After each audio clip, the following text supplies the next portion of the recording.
Welcome to Unit 1 of this STI Awareness and Prevention module. In this unit, we will look at the impact of STIs and RTIs on maternal and perinatal morbidity and mortality and the role of clinical services in reducing the global burden of health. By the end of this unit, you will be able to explain what STIs, RTIs are and why they are important, describe how STIs, RTIs present and outline the clinical impact of STIs, summarize why good clinical practice is needed. Reproductive tract infections, or RTIs, encompass all infections of the reproductive tract. Curable sexually transmitted infections, or STIs, such as gonorrhea, chlamydia, syphilis, and trichomoniasis, are RTIs that are primarily transmitted through sexual contact. Not all STIs affect the reproductive tract, and not all RTIs are sexually transmitted. STI refers to the mode of transmission, whereas RTI refers to the site where the infections develop. Curable sexually transmitted infections, or STIs, such as gonorrhea, chlamydia, syphilis, and trichomoniasis, are reproductive tract infections, or RTIs, that are primarily transmitted through sexual contact. STIs cause a large proportion of the global burden of ill health. WHO estimates that over 374 million new cases of curable STIs occur among people aged 15 to 49 worldwide each year, including 129 million cases of chlamydia, 82 million cases of gonorrhea, 7 million cases of syphilis, and 156 million cases of trichomonas. Viral STIs are also common. There are an estimated 417 million people with herpes simplex virus type 2, or HSV2, and 291 million women with human papillomavirus, or HPV. Unlike STIs, many common RTIs are not routinely spread by sexual contact. Endogenous RTIs are caused by an overgrowth of microorganisms normally found in the reproductive tract of healthy women. They are not usually sexually transmitted, for example, bacterial vaginosis or vulvovaginal candidiasis, also known as yeast infections. Yeast infections can particularly occur following antibiotic use. Iatrogenic RTIs can result from poor infection prevention and from medical procedures such as IUD insertion, unsafe abortion, or other gynecologic or obstetric procedures, for example, the management of pregnancy complications resulting in infection of the uterus, fallopian tubes, and other pelvic organs. Please note that candidiasis and bacterial vaginosis can be sexually transmitted, and bacterial vaginosis in particular is often seen in women with multiple sexual partners. The challenge for clinicians is differentiating between treatment for vaginal discharge for gonorrhea and chlamydia and trichomonas, vaginalis, and bacterial vaginosis. This is because the symptoms noticed by patients and even the clinical signs of STIs and RTIs can overlap, closely mimic each other, or coexist, especially in women. Therefore, the clinical management of curable STIs is critical to ensure that practitioners can correctly identify and manage these important infections. Let's now look at STIs and RTIs in more detail. STIs are reproductive tract infections that are sexually transmitted. They affect both men and women and often cause complications if not treated. Common RTIs are not spread by sexual contact. They are caused by endogenous or iatrogenic infections, and they affect women more often than men. In women, overgrowth of endogenous microorganisms, normally found in the vagina, may cause an RTI, such as yeast infections or bacterial vaginosis. These overgrowth infections are especially common following antibiotic use. Medical interventions may also provoke iatrogenic infection.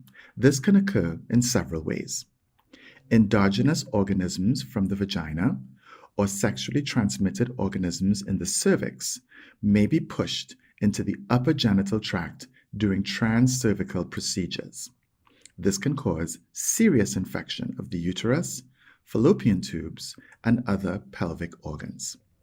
Organisms from outside the body can also be introduced into the upper genital tract during medical procedures if infection control is poor.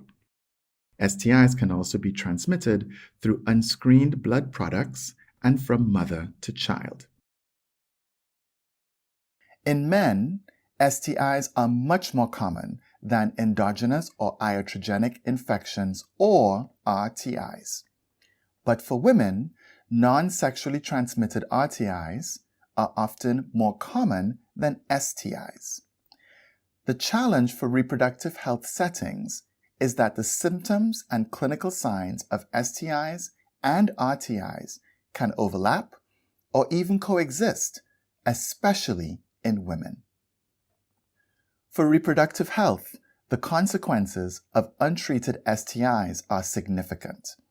As we know, STIs affect both men and women, but the clinical consequences for women are often more common, more severe, and can even be life-threatening. STIs and their complications are among the most important causes of illness for women in poor regions of the world. They are a major cause of congenital and neonatal infection and maternal and perinatal morbidity and mortality. Most of this preventable burden of disease is concentrated in low-income populations. Examples of adverse clinical outcomes from STIs that exclusively affect women and their unborn babies include pelvic inflammatory disease, or PID, and ectopic pregnancy. Adverse pregnancy outcomes can include miscarriage, stillbirth, pre-labor rupture of membranes, and preterm birth.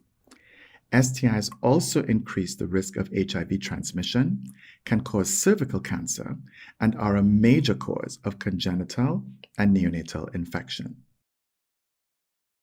Let's look at poor pregnancy outcomes in more detail.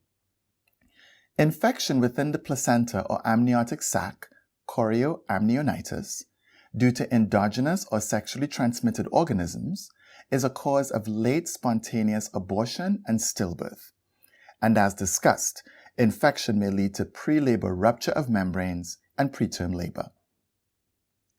Congenital or neonatal infection due to syphilis, gonorrhea, chlamydia, herpes simplex virus, hepatitis B, or HIV can cause blindness, disability, and death of the newborn. STIs and RTIs can also cause infertility in both men and women. For example, through untreated pelvic inflammatory infections in women, and epididymitis and urethral scarring in men. As noted at the start of this unit, many STIs are curable. Therefore, good clinical practice, following the principles of antimicrobial stewardship, is key to preventing bacterial resistance to currently effective antibiotics. However, there are a number of challenges to providing effective STI services to the people who need them. Firstly, many people with an STI do not seek treatment because they are asymptomatic or have mild symptoms and do not realize that anything is wrong. Others who have symptoms may prefer to treat themselves or seek treatment at pharmacies or from traditional healers because of stigma or fear of judgmental health services. Even those who come to a clinic may not be properly diagnosed and treated. This means that only a small proportion of people with an STI may be cured and avoid reinfection and further transmission. Different approaches to STI and RTI clinical management are therefore needed to provide appropriate care and minimize stigma. As we discussed earlier, the challenge is that non-sexually transmitted RTIs are often more common than STIs, but the symptoms and clinical signs of STIs and RTIs can overlap or even coexist, especially in women. So although STIs and RTIs are different categories of infection, they are included together in this course for several reasons. Prevention of STIs, other RTIs, and their complications requires a common approach within sexual and reproductive health, or SRH, services. This applies to serving women and pregnant women, adolescents, people living with HIV, and key population or other population groups. The clinical appearance of STIs and RTIs overlaps, especially in women. Symptoms noticed by patients and even the clinical signs found by healthcare providers are often similar, making the distinction between sexually and non-sexually transmitted RTIs difficult. In reproductive health settings, such as antenatal and family planning clinics, non-sexually transmitted RTIs are usually more common than STIs. Accurate clinical management of STIs is important because of the significant social stigma often associated with STIs, particularly in women. A health practitioner's inaccurate or incorrect labeling of a non-sexually transmitted RTI as a sexually transmitted infection may have serious social consequences for the woman, her existing children, and her family. Therefore, accurately diagnosing and treating STIs, which are sexually transmitted, as opposed to RTIs, which are not sexually transmitted, can be difficult.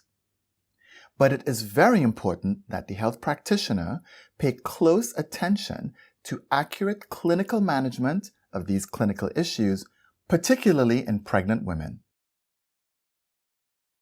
So to conclude, STIs are a major cause of maternal and perinatal morbidity and mortality, but many people with an STI do not seek treatment. This results in only a small proportion of people with an STI being cured, avoiding reinfection and further transmission. Different approaches to STI and RTI clinical management are needed to provide appropriate care and minimize stigma. And the challenge is that non-sexually transmitted RTIs are often more common than STIs, but the symptoms and clinical signs of STIs and RTIs can overlap or even coexist, especially in women. Therefore, the aim of this course is to improve the prevention, detection, treatment, and cure of STIs and other RTIs in settings serving pregnant women and their families. You have now completed Unit 1, Introduction to STIs and RTIs. In the next unit, we will look at how to detect and manage STIs.